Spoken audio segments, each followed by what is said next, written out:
Le centre d'accueil des demandeurs d'asile est à Quimperlé sous forme d'appartements répartis dans la ville. Et ça, on peut se dire, c'est une belle preuve d'intégration, puisque les enfants des différentes familles sont scolarisés dans tous les groupes scolaires de Quimperlé. Et bien, au moment où ils ont leur refus, ils n'ont que 1 mois pour rester dans le centre des demandeurs d'asile. Et quelle que soit la période de l'année, le CADA leur demande de remettre les clés et de sortir de l'appartement. Et il se trouve qu'une famille, la 13e pour notre association, Sans pour un toit, la 13e famille donc va se retrouver à la rue le 28 décembre, en pleine période hivernale, entre les fêtes. C'est quelque chose qui est dramatique. 3 enfants de cette famille sont scolarisés au collège Jules Ferry. Un jeune est scolarisé à l'école Briseux. Il est important que toute la population fasse savoir qu'on n'accepte pas des situations comme ça. Donc a été lancée une pétition pour demander au préfet de surseoir à la décision du CADA et de demander au CADA qu'il puisse rester hébergé un moment, le temps de trouver une solution pour que, qu'il ne soit pas à la rue en cette période. Donc la pétition circule et on vous invite à la signer et à la faire signer, à prendre des signatures.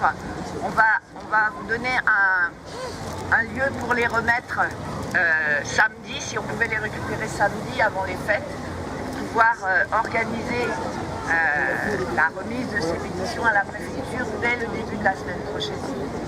Voilà.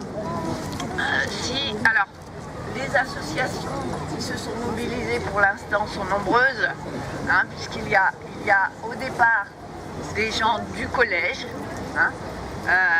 L'association de parents d'élèves, je pense, vous a rejoint. Et s'il y a quelqu'un qui est ici qui veut prendre la parole au nom de l'association de parents d'élèves, ils sont les bienvenus.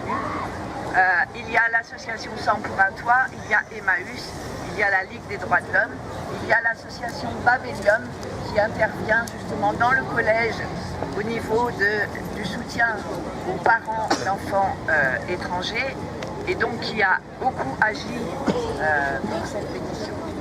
Et il y a aussi, que je n'oublie pas, le CEAS, bien sûr, le Centre d'enseignement et d'action sociale qui donne les cours aux étrangers sur Quimperlé, qui accueille plus de 100 personnes en cours de français.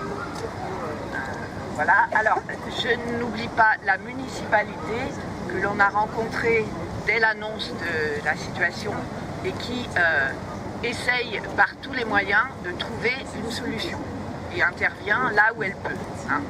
Donc voilà. Et donc si le préfet n'accepte pas qu'il reste au CADA, il faut absolument trouver une solution pour loger cette famille. Donc voilà, on est à la recherche d'un logement. C'est une famille avec 5 enfants, dont l'aîné est aujourd'hui à Paris parce qu'il a été convoqué par l'OFPRA. Les parents viennent d'avoir le refus de la demande d'asile. Et parce qu'il est majeur, il a été convoqué à l'OFPRA à Paris. Il est parti seul à Paris avec un billet de train et un billet d'hôtel. Un jeune de 18 ans qui n'a jamais été à Paris de sa vie. Imaginez comment feraient vos enfants. Voilà, c'est une famille qui fait énormément d'efforts pour s'intégrer. C'est difficile pour eux et pourtant, malgré ça, on n'a pas de considération, en sachant que dans leur pays, la Tchétchénie, ils sont en grand danger.